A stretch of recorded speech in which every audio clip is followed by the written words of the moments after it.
What's up, everyone? Welcome to another episode of Racially Speaking. It's been much too long, but I'm happy to be back with you guys behind the mic. Before we get into today's episode, I wanted to do a little bit better job of explaining what it looks like to actually support the podcast.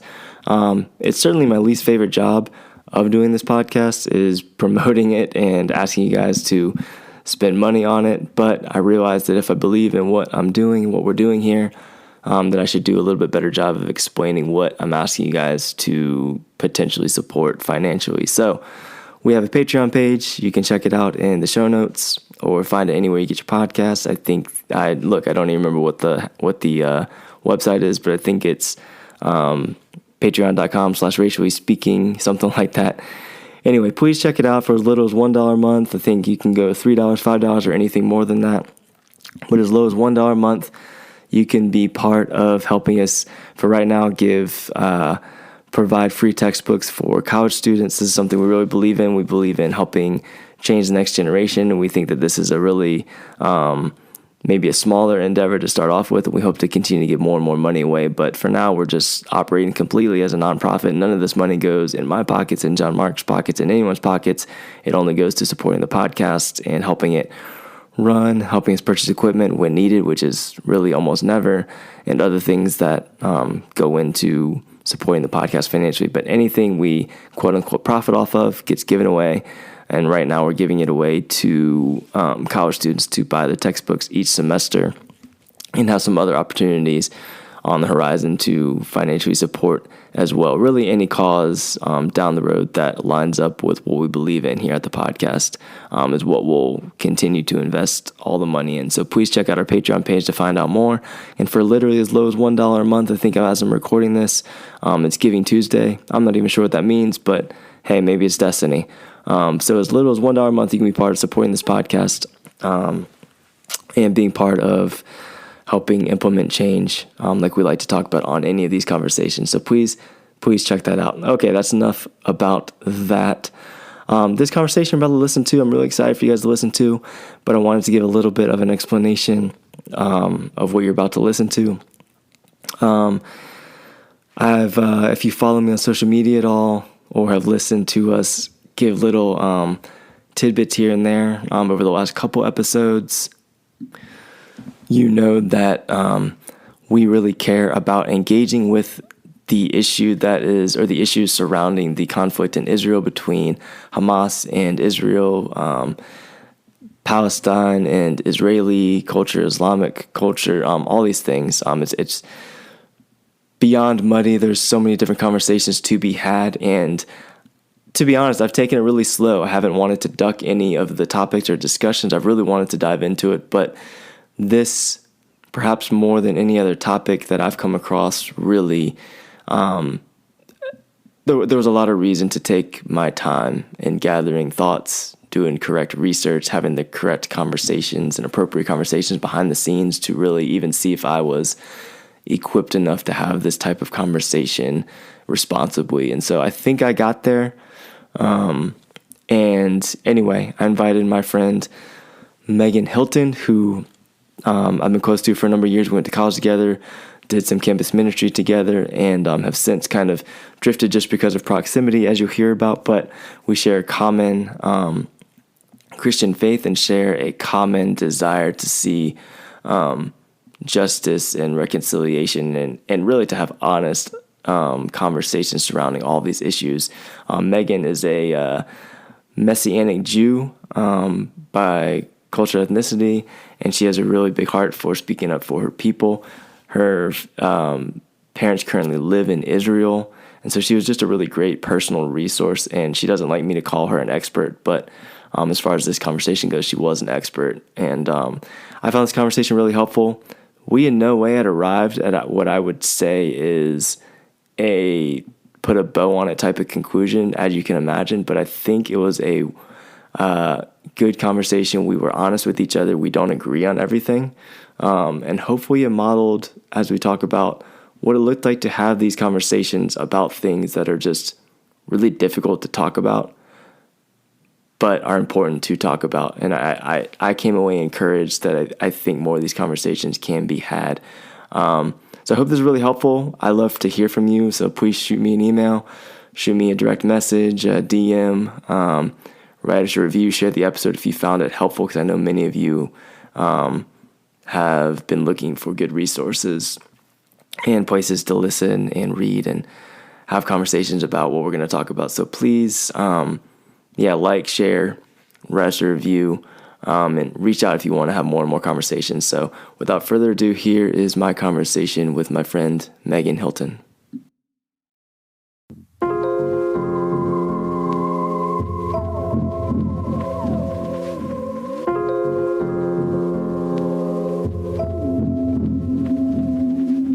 Life in 3 dimensions got me bent and got me twisted. I know I done said a lot, but I should probably stop pretending. I don't really hold the key and I can't really push a button. I just step up to the mic and try my very best to bust it, but I ran out of breath. It's tight in my chest, my feet just might fail. I can't stand the pressure. All right, Megan, here we are. We're officially recording. Thanks for jumping on here and coming on the podcast. Welcome. For asking me to. Yeah. So I've already given you a little bit of an intro, but we go way back. We did ministry together, went to college together, but it's been definitely way too long since we've had a face-to-face. So I'm thankful for Zoom. And obviously the nature of this conversation isn't necessarily what we're used to doing catching up wise, but this should be fun. So real quick, how have you been? Where are you at? What are you up to lately? Well, I've been in Richmond for about 6 years, which is why we haven't seen each other often. We did live in the same town before that. And yeah, just working, churching, socializing, just balancing all the things. Things are pretty good. Just plugging along. You mentioned your cats. How many cats should I expect to see running around behind you while we're recording? Just 2. Just 2. Okay. Just a 2-cat lady. Just the 2. Yeah. I love it. That's awesome. I can't hear them because I know you asked me that earlier. Yeah. All right. Well, like I said, look, we've been talking, you and I, at least via text over the last, I don't know, I guess a month or two. Probably not 2. Month and a half, yeah. Month and a half. Going back and forth about some of the conflict over in Israel between, you've corrected me, Hamas and Israel, and, Palestine, Jewish culture is all intertwined. We're going to get into some of the nitty gritty. And before we keep going, I'll just say, like, me especially, I'll speak for myself, very new and novice when it comes to navigating a lot of things we're going to talk about. So I'm very much learning.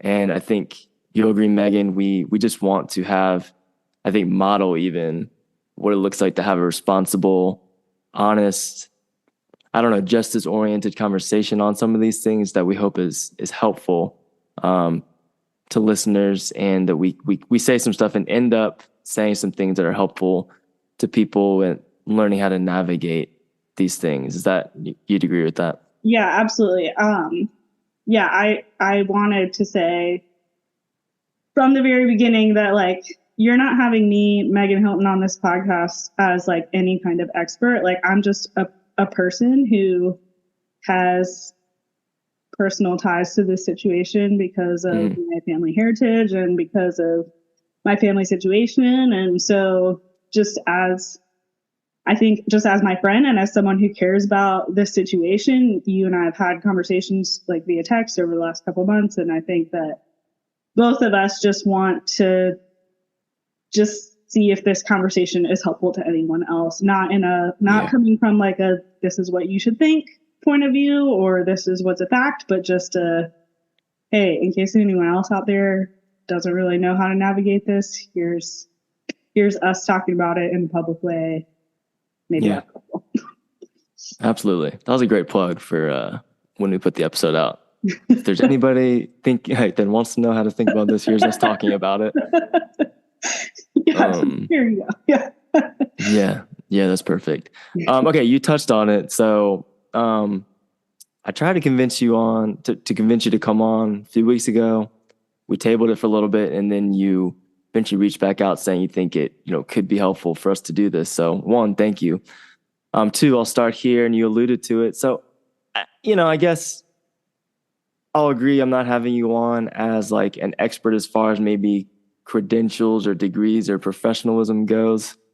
But yes, in my circle of friends, and then I think your personal ties make you somewhat of an expert, but that might be blasphemous to academia. But anyway, no, you're an expert in this conversation to me and to many listeners. But to get our feet wet a little bit, can you share a little bit about your background and heritage since we brought that up? Yeah, absolutely. So my mother's side of the family is culturally Jewish. So also religiously Jewish, which is a large spectrum. But right. Yeah, growing up, we celebrated Jewish holidays, etc. My father's side of the family is just Anglo-Saxon. I sometimes make a joke that I'm like half Jap, Jewish American princess, and half WASP, white Anglo-Saxon Protestant. I grew up in a Messianic Jewish household, which is Jews who believe that Jesus is the Messiah. So the short answer is, or the short explanation is just a mix of Christian and Jewish culture. So that's my personal history. My parents are actually currently in Israel. They are in a city that's about 25 miles away from the Gaza Strip. So Wow. thankful, like, it's weird to say thankfully, but like there is an element of appreciation for having someone who's like in the situation right now to right. have what? I just said right. Yeah. Makes sense. Like have almost a first person like touch point as far as what they're seeing, what they're experiencing. They've been there for most of the last 2 years. They've come back and forth a little bit. And they're pursuing citizenship in Israel at this time. So okay. Just as far as like the information that I'm getting and things like that, a lot of it is direct from people who are close enough that they have to shelter in place when there are rockets dropping and things like that. Wow. How often do you talk to them? And is it like by phone, Zoom, text? Mostly Marco Polo, so video messages back and forth, text certainly, and yeah, basically every day. I talk to them pretty often regardless, and since October 7th, there's definitely been at least a once a day check-in report, whether it's personal or via like a group message from my parents. Right. So if you don't mind me asking, how like, and this might be very obvious, but how dire or like how, you said they're very close, that they're close enough to have to go to shelter. Like day to day, how worried or how like about their lives are you? Yeah, that's a great question. Since you check in. Yeah. So this might be a little long-winded, but like one of the short answer is not that worried, but not because I don't care, but because Israel is really good at defense. So, so October 7th was not the first time that I had gotten a message from my parents saying, hey, we have to go into the safe room because there are rockets dropping. So on the one hand, it's like, well, they've been there for a long time. This isn't the first time that this happened. It's not the first scary thing that's happened. It certainly was the biggest thing that happened.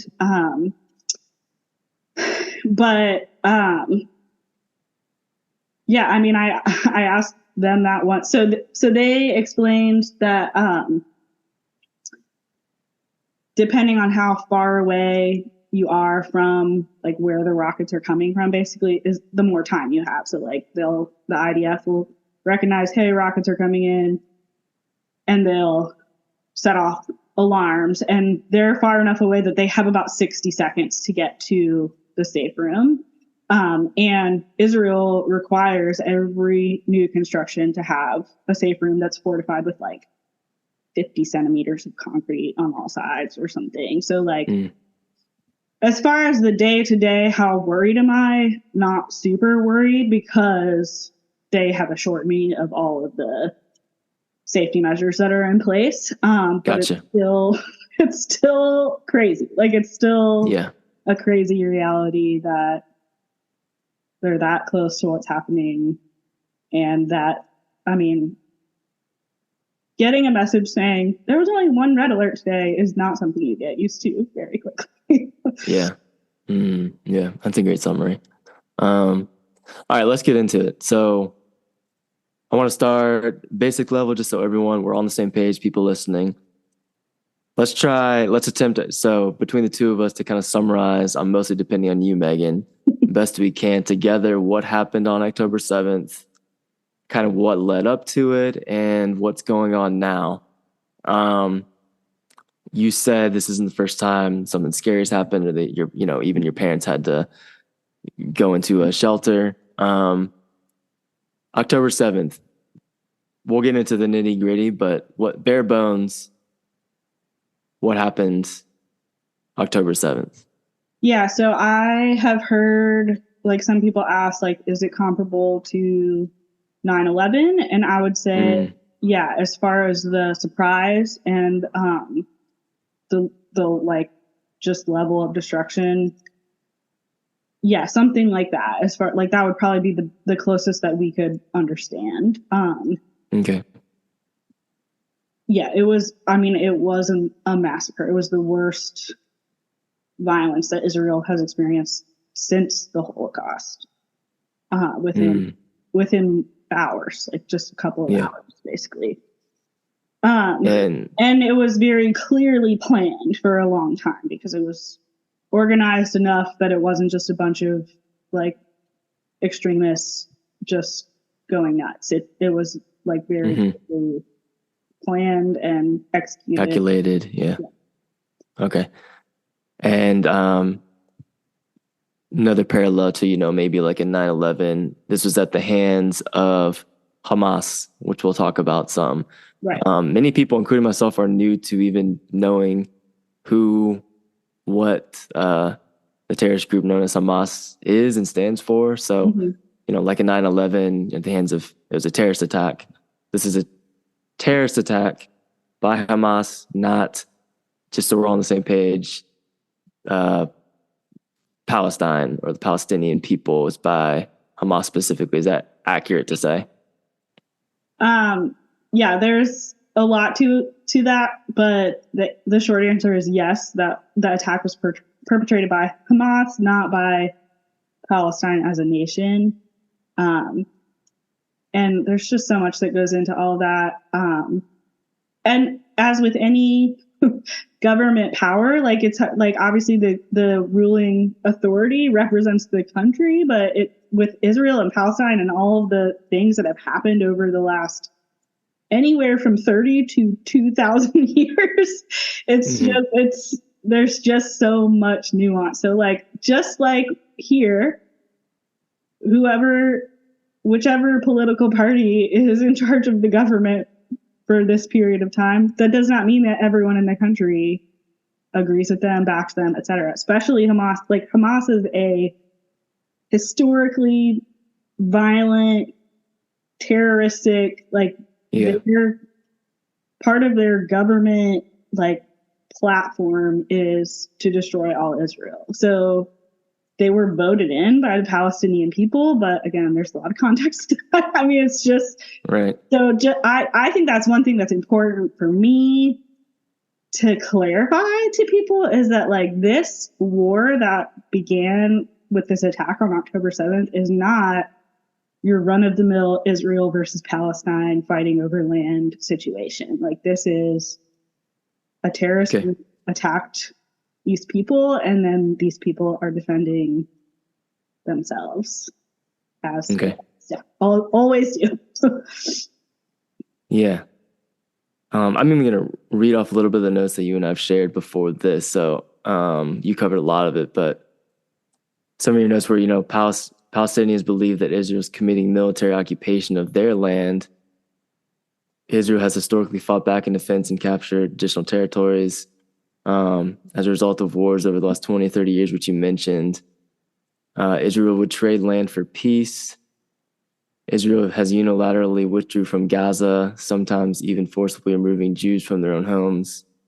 And then you clarified that the war that's happening right now was kickstarted by the attack on October 7th and is between Israel and Hamas, not Israel and Palestine. So we do want to be clear, about that.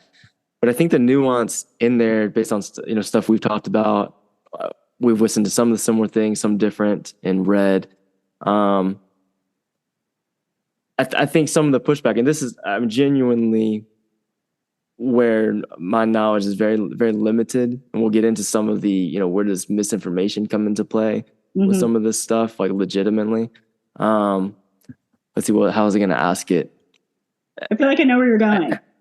Okay. Well, go ahead. Okay. Well, you go ahead. Yeah. So yes, this situation, I feel like it's important to clarify. This is Israel versus a terrorist group, but obviously it's within the larger context of a larger conflict that has happened for many, many years. So yes. Thousands of years. So that's when you asked what led us to this. Sorry. It's kind of well, how back do we want to go? Do we want to go back to Abraham? Right. That's where it really all started. Right. And I don't want to go back that far because I think that would do what's happening now an injustice. So sure, you could always go back. Right. There's always been bad stuff going on. I think just some of the pushback from stuff I've listened to is and read from not Hamas, but the Palestinian people, right, would be, and this is kind of the crux of it, where I honestly think a lot of people don't want to go because it can rile things up, and that's obviously not what we're trying to do here between me and you. But I think the pushback by people who are Palestinian, have grown up there, is that this is an issue that even though this October 7th is what kind of catapulted this current conflict into action in the war, it's also it's like a reaction to what they've been feeling for so long. Not even a reaction. That's not what I gather. Maybe it is, but I gather that it's disingenuous on Palestinian people's part to not acknowledge all the other stuff. What I'm getting at is some of the stuff that the Israeli government is responsible for, or allege, I don't know, people say that they are responsible for, specifically under the ruling of Benjamin Netanyahu, the prime minister of Israel. Yeah. A lot of people have tons and tons and tons of issues with. So it seems like it's all interconnected in a way that I in no way can articulate fully. Mm-hmm. But it seems like it would be wrong to say, I know you're not saying this. I think two things can be true: that October 7th catapulted this current conflict into what it is now, a giant tragedy, tons of innocent people, many of which are children, being killed. No one wants that except maybe Hamas. But I think that it seems like there's legitimate pushback from Palestinian people to say, look, this, yes, this is bad. For many years. Yeah. But yeah, we've endured this, and this for so many years. It's almost like there's a callousness I'm sensing a little bit, that as a relatively objective party, not objective towards Hamas, I want to make that clear. Right. But objective, looking in on it objectively, it seems like there's legitimate reason to be a little callous towards this. Yeah. Does that make sense? Yes, absolutely. And I think what you said, two things can be true, is a major, major point.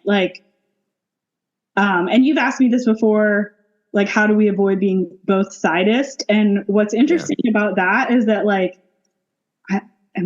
again, I don't want to be polarizing, but it's almost isn't it important to hear both sides regardless?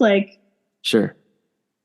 I mean, you don't want to walk the dangerous line of just excusing horrible things because you know, we don't want to have to take a side, but like, yeah, I mean, and I would love for us to add some resources in the show notes maybe, but like, I don't want to try to go through the whole like history of the back and forth and I don't want to try to speak for people that I am not.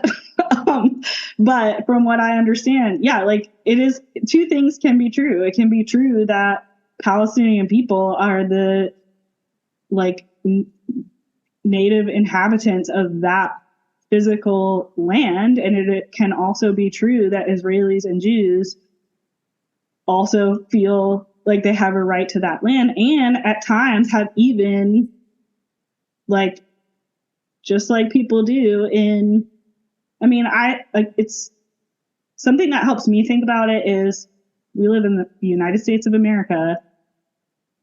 I am descended from European Americans. I am not descended from Native Americans. There were inhabitants in this land before it was colonized. That's also like a perspective, is that from Palestinians, is that their land has been colonized. And yeah, like the debating the rights and wrongs of that situation, also how it was handled. Like obviously horrible things happened to Native Americans over years after this land was settled. And yeah, so that's where it gets so messy. And that's where I don't want to try to like sway anybody's opinion one way or the other. But I do want to say, like, please do your own research as far as the history of what has happened, like where both sides are coming from, why they both believe they have equal rights to the land, why. So touching on what you said about the Israeli government being responsible for like just the way things have been handled. I'm not an expert. I might have more connection than you to this situation, but that doesn't mean that I like know everything about all of the policy and all of the history. But I don't want to make you go down any roads you feel like you're going to misconstrue, but you're doing great. I don't, you know. Thank you. Yeah, I think that's also where the misinformation issue comes in that you touched on, where it's like so hard to know who to believe, what to believe. Like things that sound like facts can be exaggerated or they can be coming from bad sources or what. Like it's just so hard to navigate what's really happening. So from what I understand, and again, like this is just me interpreting information that I've researched, people I've talked to who have done their own research, etc.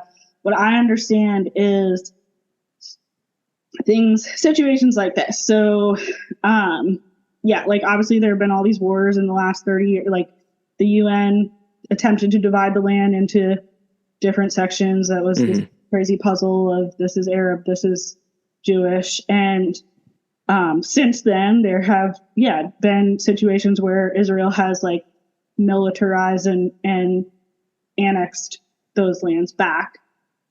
But Gaza is a perfect example of how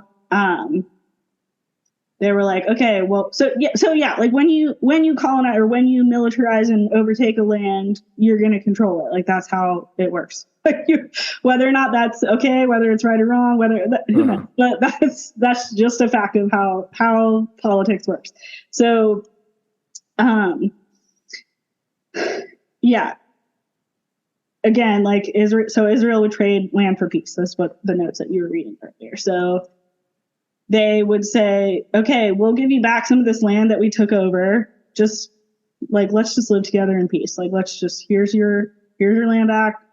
But Arabs, Palestinians, whatever, wouldn't be happy with that. Like they were never happy with the UN's, the way that they worked out the boundaries, etc. And so there's just been this constant tension between like Israel wanting to live in peace and the other group of people wanting to say, no, this is actually our land and you don't belong here, and trying to take it back. So Gaza is a good example of how Israel was like, okay, we're going to leave. We're going to let you guys figure this out by yourselves.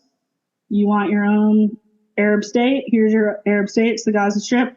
2 years later, Hamas was elected by the Palestinian people, which, again, please do your own research on that. Like, there's so much that goes into that as well. Yeah. And Israel has since, because they had like built infrastructure and had started like establishing that land, they were like, here, we've started building like power lines and water lines and whatever.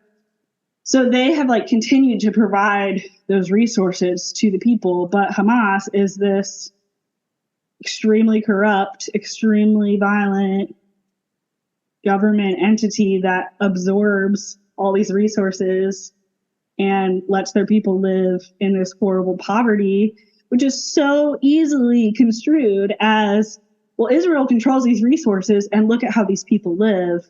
This is horrible. Right. When you don't have all that information about how it's really happening. Okay. Yeah, that was great. So trying to think of where to even start, like the feedback or questioning. So all of that I had heard from stuff I've read, and then from a couple other friends who actually are over in Israel or have ties over there as well. I've briefly communicated with someone who's in the reserves and is in the Israeli military over there. I'm not going to use names or anything, but I'm wondering how all this intersects with accountability, information or misinformation, in a sense of, not that I think that what you said is wrong, what this person says wrong, or anything. It's I've heard a lot of those same things that you said.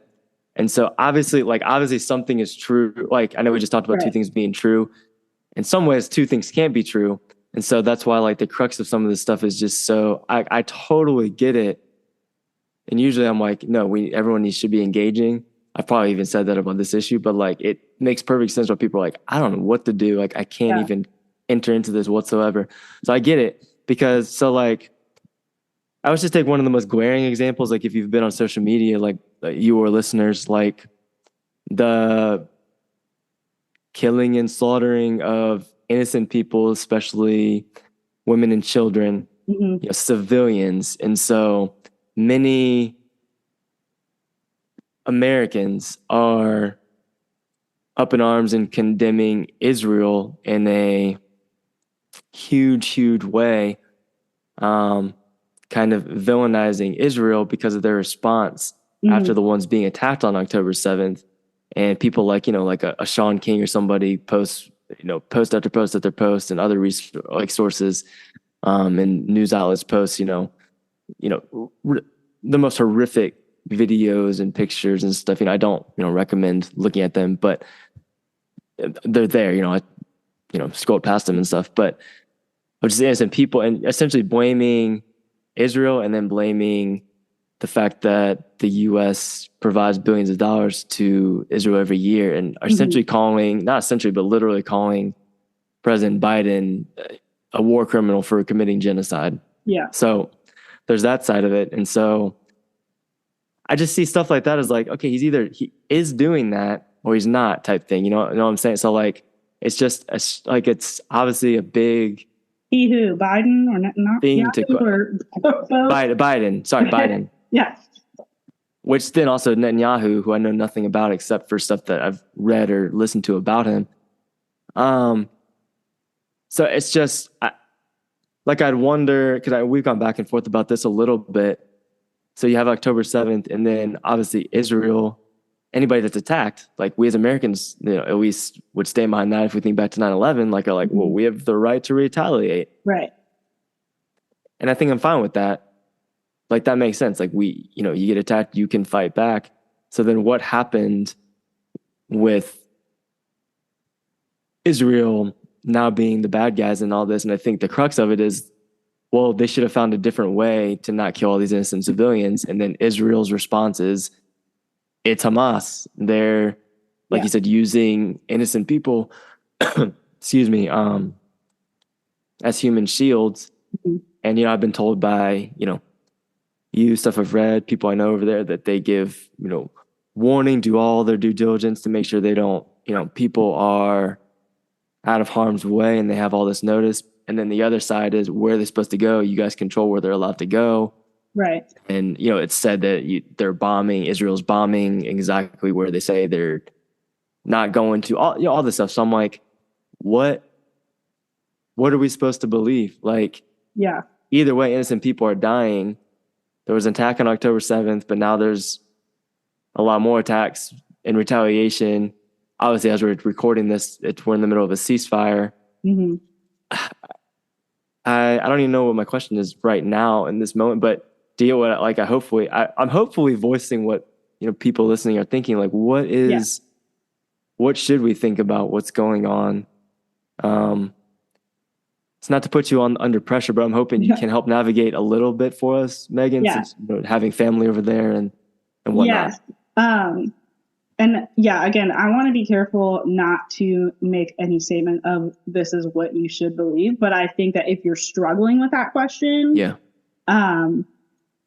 my number one piece of advice would be to talk to people, get personal stories, get personal interactions, because the media just straight up can't be trusted. Like, no matter what, no matter who, like, it's just too hard. It's too hard to know. Like you said, like, if there's just always some conflicting voice, some conflicting argument, and it's too confusing. So, like, at least for me in my personal journey, that is what makes the biggest difference is talking. And again, we've touched on this a tiny little bit, but like, the reason that I came back to you and said, okay, I want to do this podcast is because for me in 2020, when all of these conversations, well, not for the first time, but certainly the biggest turning point in my personal life, when these conversations about the Black community and all the things that they faced. I live in Richmond. Things were crazy in Richmond at that point in time. Mm-hmm. It was really but that was the biggest difference, was the personal stories of people. And I think that's what speaks the most. And so, and even some of the things that you and I have listened to, some of the podcast episodes that we've shared, I think that like those people, those podcast guests would say the same thing. Like, their most important, like the challenging of their beliefs and the ways that they were confronted with truth are by having relationships and having conversations, not by reading the news and watching TV. All that to say, as far as like just the information that I understand, great example would be the Al-Shifa hospital, for one thing, was like, this is what I heard from again, my mother, who's in the country of Israel. I also have the I-24 News app, so I would get a lot of the same headlines that she would. But there were reports that Israel was like, hey, do you want fuel to keep the lights on? And Hamas said no. And then, of course, the report that comes out is all these preemie babies are dying because the hospital has no electricity. But like, Israel offered them fuel. They said no. And of course, they get to use that as, I also think like it was like less than 10 babies that died. But of course, that's horrible that many babies died. But out of the hundreds that were there, but like, it's so easy to weaponize that language and say Israel's killing babies. So even with that, I get that too. And like, one of the people who I knew over there is even someone that said to be careful what you take in the media wise, which absolutely I agree with that. Because he was saying like a lot of the footage that even some of the news places are using is like old footage, or like the same footage from a different angle of different things and different killings of kids at different times, stuff like that. Right. And I got, two things to say to that is I both am, even right now utilizing you who has family over there. I've talked to people who are literally over there while they're over there. And it's just, it's strange to me because it's very disorienting because doing this, like the quote unquote work I do with conversations here, even on this podcast, like I always want to side with the marginalized and believe people. It's just so disorienting because I'm like, I'm struck by like, man, you can literally be over there and that can all be true from where you're at right now, but it doesn't mean that this isn't happening like, 50 miles down the road. Yeah. I'm seeing something online that actually is true and you think it's not. But I'm not, that's strange. I'm like, I'm not going to say I'm right either. Yeah. And then also it's like, well, like if like, I want to be like, who told you that they're using different videos? Cause like, I don't know that for sure either, but I'm like, we could say that about anything. So it's like a slippery slope. Yeah. So it's strange. To navigate. Like there's video evidence or recording evidence of in the very beginning there was that it was like within the first week they were like Israel launched a rocket on this hospital. I don't think it was Al Shifa. I think it was a different one. And then like a couple days later there was like that audio recording that came out of the Hamas leaders being like, oh, that was our rocket that misfired. Okay, no problem. We'll just say it was Israel. Like, but again, anybody could easily be like, they obviously fabricated that in order, there's again, unless you're there, who knows what to believe. But that's why I think it's like, just talk to people. Like, what are you? And I think I also want to encourage people that like, just going back to the both sidist issue, like, I think we just have this, like, at least people like me who like things to be black and white, we have this need in our heart for there to be a right side of the situation and a wrong side of the situation. And like, I am 35 years old and more every year I'm learning how impossible it is to live that way. And especially with things like war and death and hatred, like it feels like there should be a right and wrong. But again, there's just so much context, there's so much history, there's so much nuance that I think like I just want to like relieve the pressure on people to be like, okay, this is the right thing and this is the wrong thing about this Israel versus Palestine conflict. Like, just encourage people to just learn, just open your ears and learn and see what happens. Like, allow yourself time to absorb and process and I think that's good. I think there can be too much of a tendency to just, it was probably my tendency to even coming into this of just, I want to leave this conversation having a much better idea of not how I can, solve this whole thing by any means, but how I can see a way in which it could be solved. And I don't know if we'll get there, but I think we could begin to get there by acknowledging that 2, 3, 4 things, could be true at the same time, but there's still a path forward for less evil to be done, if that makes sense. Like less innocent people dead and less people dead in general. But I mean, I was just trying to think. The 1948 UN solution was probably the closest we ever got. I think that was the best attempt, at least in my opinion, probably the best attempt. And I think if we lived in a perfect world, then it would have worked and everybody would have just been able to live in peace. And but we don't, and we never will. And so I don't know. Right. Like I think in my head, I can see as we're having this, like, even if Benjamin Netanyahu and Hamas are both doing evil things, let's say that obviously Hamas is, but like there's Netanyahu is like, I won't say, I don't know, like the jury's has made up its mind with him, and in the same way as Hamas is has ever been perfect. I don't think any. Like, there's no. Yeah, I mean, I think that could be putting it a little simplistically, but I get what you're saying. So, but like, I'm like, say both are doing horrible things. Like, Right. is there still a path forward to say like, okay, but this doesn't have to continue in this way? I think yes. Yes, but only I think. Well, so I think I think that's difficult because Hamas, like, a core tenet of their entire structure is eradicate Jews. So Yeah.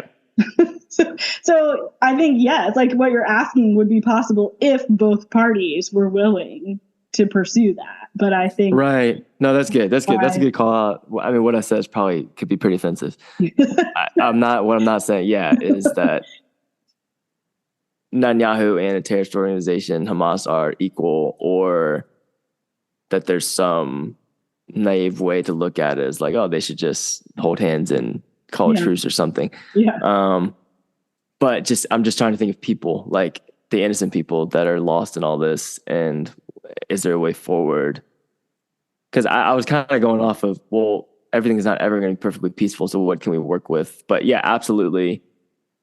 Hamas stands for everything terrible. Like literally genocide is like their agenda of the Jewish people. So like that is the worst thing ever. Like that's so terrible. Like maybe if we I don't have any redeemable language for them, but I want to be clear about that. Thank you.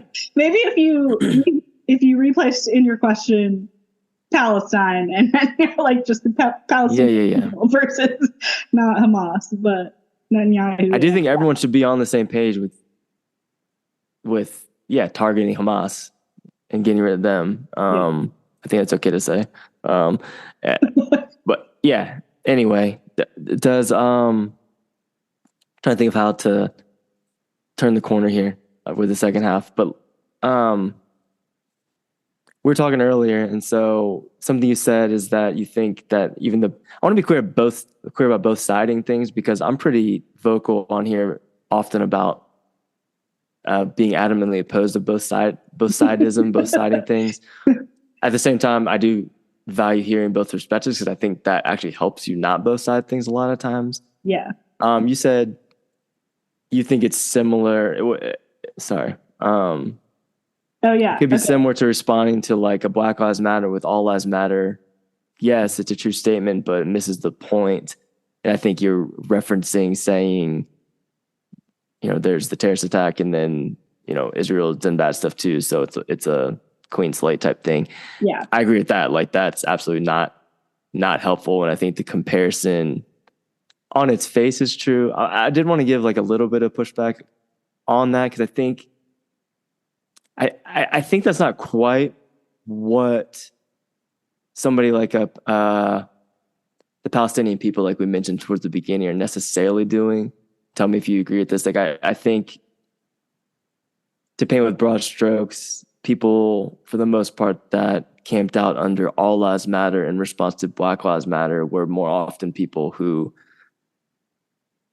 it's not a perfect comparison. who frankly don't care about Black people, and also didn't like the discomfort of acknowledging injustice done towards Black people. Right. And at that time, specifically at the hands of the police. But that's a whole other thing. I think with this, to both sides, it will be a slightly different, because with the Black Lives Matter thing, that was, it started as a battle cry. I know it's grown into all this different stuff, but as a battle cry for injustice done to innocent people. And I think, based on what we're already talking about, that wouldn't necessarily be the same as bringing up what we've been talking about, like with Israel and stuff. I don't know. That was really small pushback. I was thinking that was like similar. Like if your argument is like, well, the Palestinians were there originally. Like, it's just one of those things where it's like, you can, again, like how far back you want to go, how much do you want to, like there's always going to be like but this. Right. And like, if that's all you want to do is just argue back and forth, like then you're really never going to get anywhere, because like, again, like responding to Black Lives Matter with All Lives Matter is like, you're kind of missing the point. Like you're missing the reason. You're Mhm. just, trying to like, It'd be like looking at October 7th and being like, oh, well, what do you expect? Right, There's a conflict going on. right. Yeah. You're like, well, of course they did that. They felt oppressed for all these years or what, like, yeah, they've been under, which I mean, I think that's what a lot of people think is that like, oh, well, they were just oppressed for so long. Like this was the straw that they just had to fight back. And like, and I don't personally believe that is true, but again, I don't live there. I'm not, I've never been there and I think also like it's important to think about the fact that like the narrative that we understand is going to come from what we're taught, which I feel like I keep like repeating this over and over again, which is just why I would encourage people to look at all the research they can find, like anywhere, because I mean, like in some of the episodes that we've listened to, there are Jews who were raised to believe all Palestinians wanted them dead, and there are Palestinians who are raised to like they're encouraged to grow up and kill Jews. Like it's just like we're a product partially of the culture that we're born into and raised in, and so the narrative that we know and believe is going to be informed by that. So we are the ones who have to do the work to expand that. Yeah. I think this actually might not be as prominent, but for this conversation right now, as I thought it would be, but and I mentioned it to you briefly, but one thing that I felt like seemed to be somewhat essential to understanding the conflict is it can also be, pretty divisive, is the labeling of Israel as an apartheid nation. Yeah. I mean, do you have thoughts on that, or do you think that's kind of unrelated really to what's going on? Because that's, I think, directly related to people saying that the government led by Netanyahu are running or are very much headed towards apartheid, much like, again, listeners do your research, is, what South Africa functioned as until, honestly, very recently, much more recently than people realize. Yes. So, I will be honest and say that I had not heard that before the last couple of weeks. And again, I come from the Jewish side of the situation, but like my parents have lived in Israel for most of the last 2 years, and I have not heard like any kind of language of like, well, this is an area that we don't go, or like this is a facility we don't use, or whatever. Like I personally have never thought that. I think so. You did send me that article from The Guardian that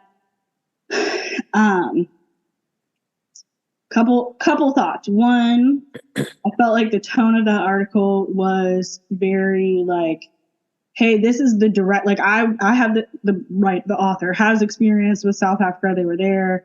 They wrote a lot about it. And like, I see Israel moving in this direction. And if they continue in this way, then it will be the same.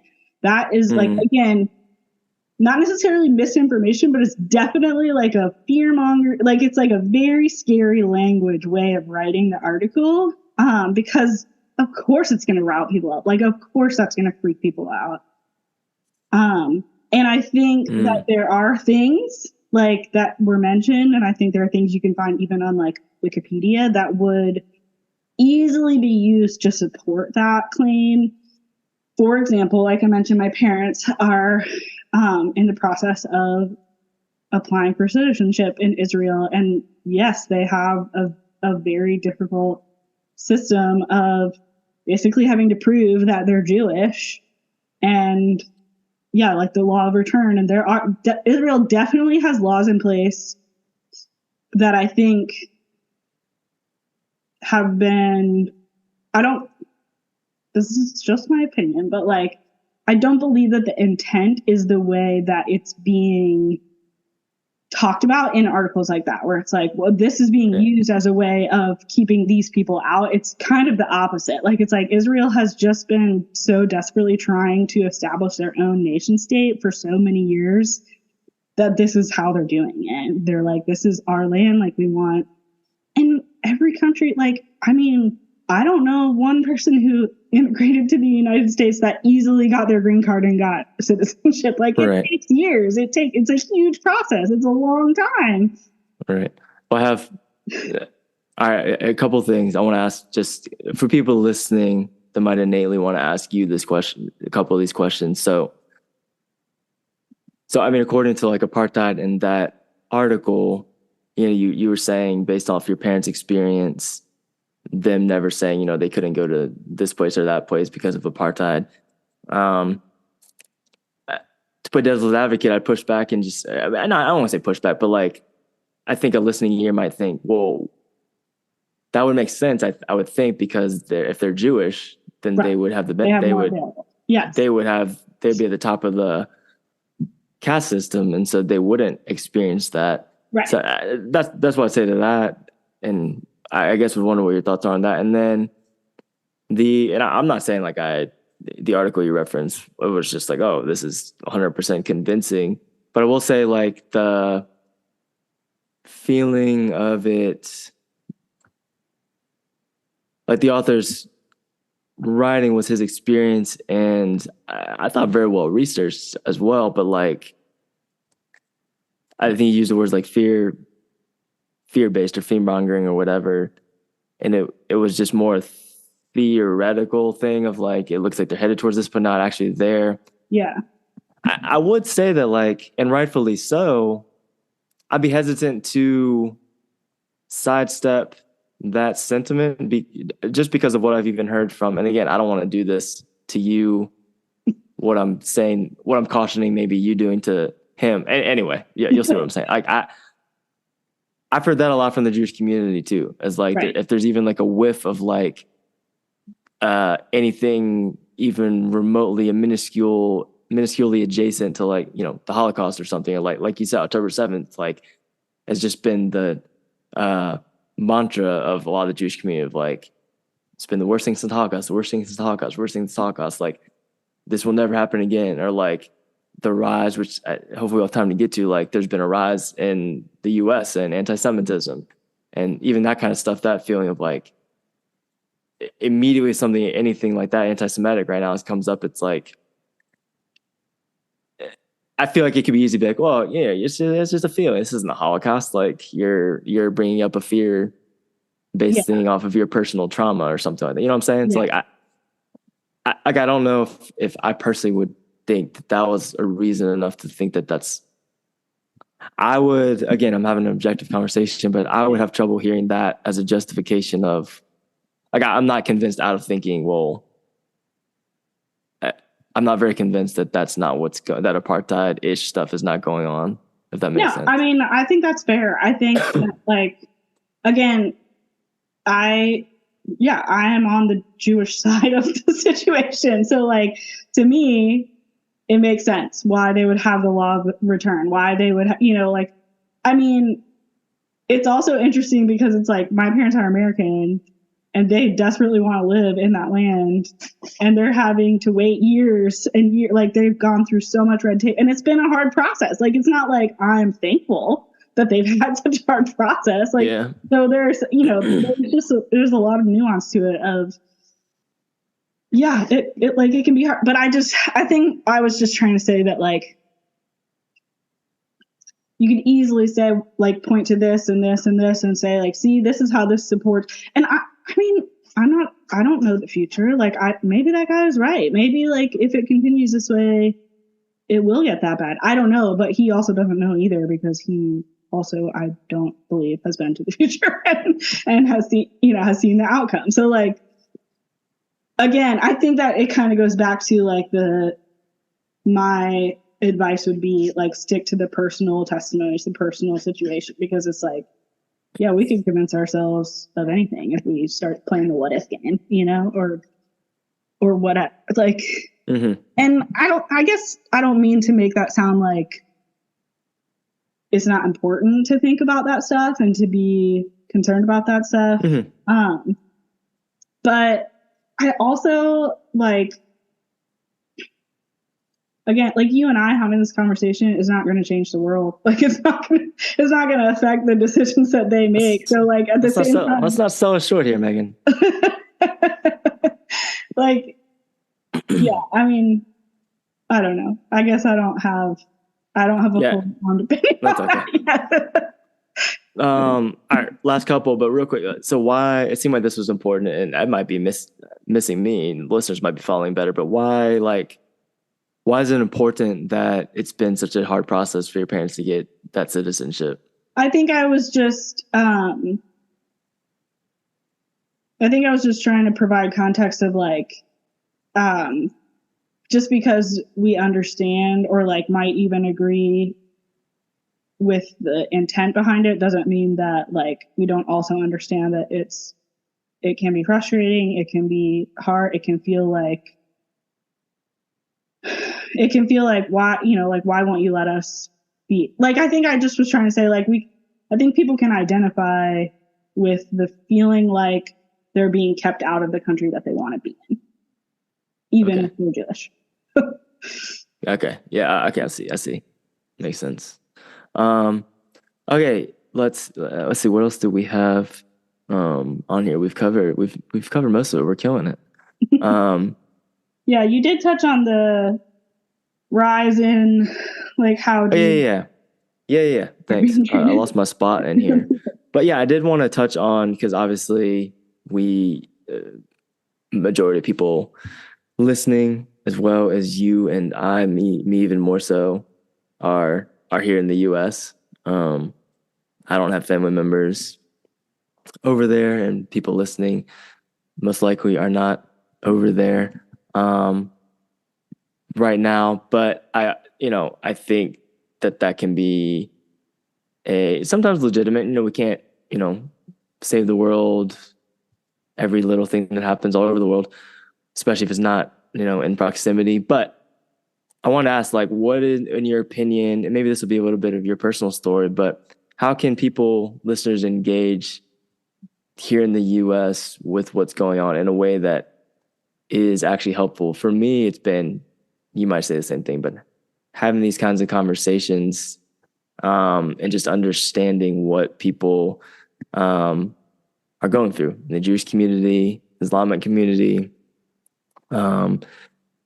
There's been, we both alluded to it, but there's been substantial rise in anti-Semitism, Islamophobia, skyrocketing amount of hate crimes to both people groups. So there's plenty going on over here to worry about related to this. So, yeah. Do you got anything that listeners could take away and be active in all this while we're over here? Yeah, I think I kind of put this in our notes a little bit, but like I think that stuff like this basically allows those fringe extremists to feel justified in acting out. And so like I think my major caution would be, don't form your opinions based on the extremes. Like, yeah, it's good. Yeah, there are Jews who are extremists killing Palestinians just for the heck of it. Like, there are horrible people on both sides of every issue. And so, like, yeah, let's zoom in to the center and try to find that balance of, yeah, I mean, find someone in your, I'm sure anyone listening either knows someone who has personal ties to the situation or knows someone who knows someone. Like it's close enough to home that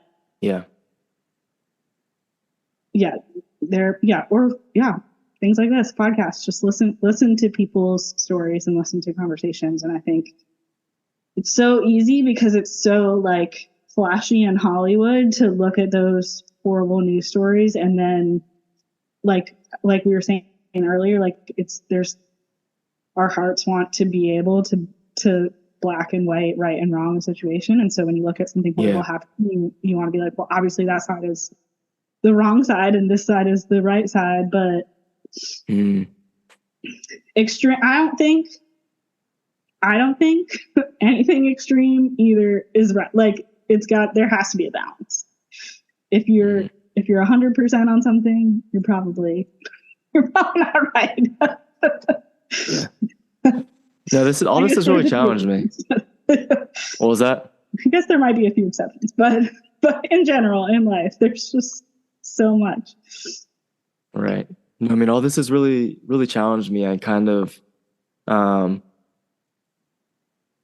said this a few times, I think, on the podcast, but it bothers me when people's knee-jerk reaction is, at least in some of my circles, is to villainize everything at the same time, like on like a social media, like oh, everything's polarized, so I'm just gonna keep the peace and not engage at all, or I'm gonna delete, all my sources, or whether it's social media or what. And I get it. Like, I don't think social media is particularly healthy by any means.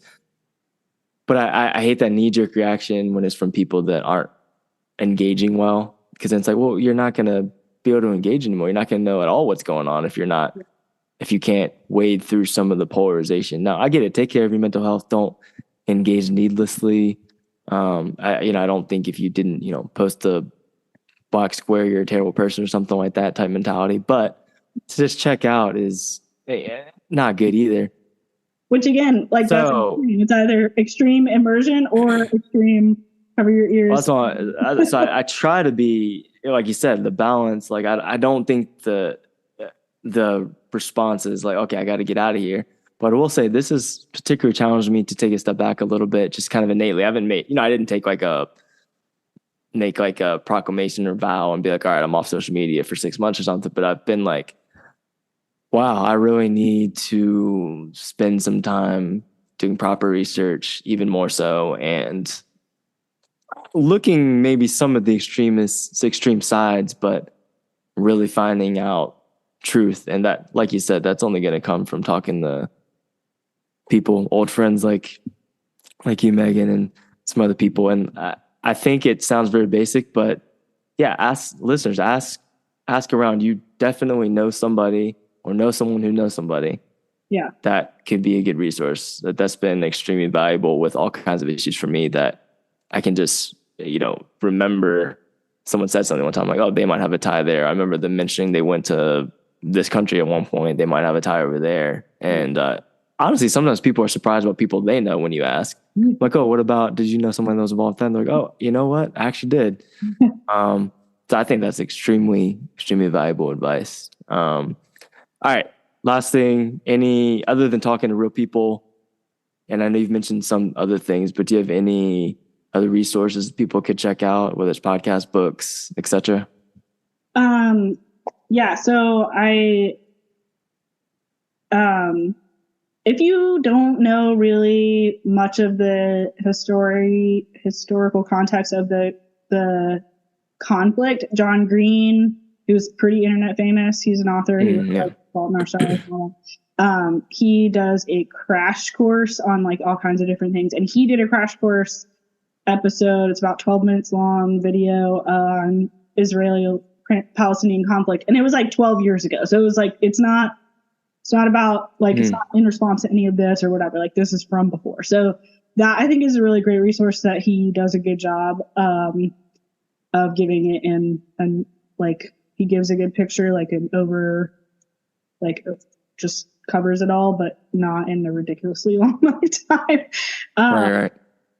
I mean, the episodes that we shared with each other of the Theology in the Raw podcast, again, they're very long, but if you as a listener are like ready to deep dive into this situation, then those are great examples. Yeah, I'll say on those episodes, the long episodes, they're long, they're heady.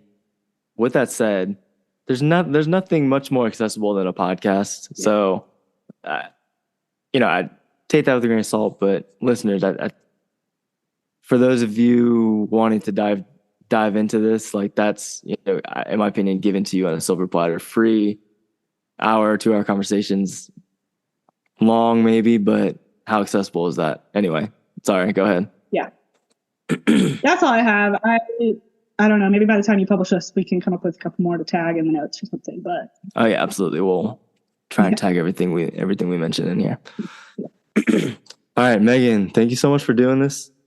This has been really helpful for me, at least. So at least, me and you are benefiting.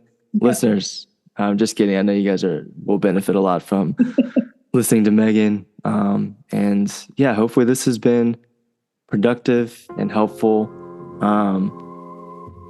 We plan to press in more on some of these things, hopefully, in the future. But yeah, I hope that your takeaway is to do your own research, but mostly talk to people, hear their stories, resist the urge to completely disengage. Obviously, take care of your mental health when stuff like this is going on. All right, that's it. We're going to go. It's late. Megan, you have a regular 9-to-5 job, so I got to let you go for sure. Listeners, thank you so much for listening. The music you're listening to is done by our guy, Dylan Dent, and our artwork was created by Ashley Bush. And we'll see you guys next time. Bye, bud.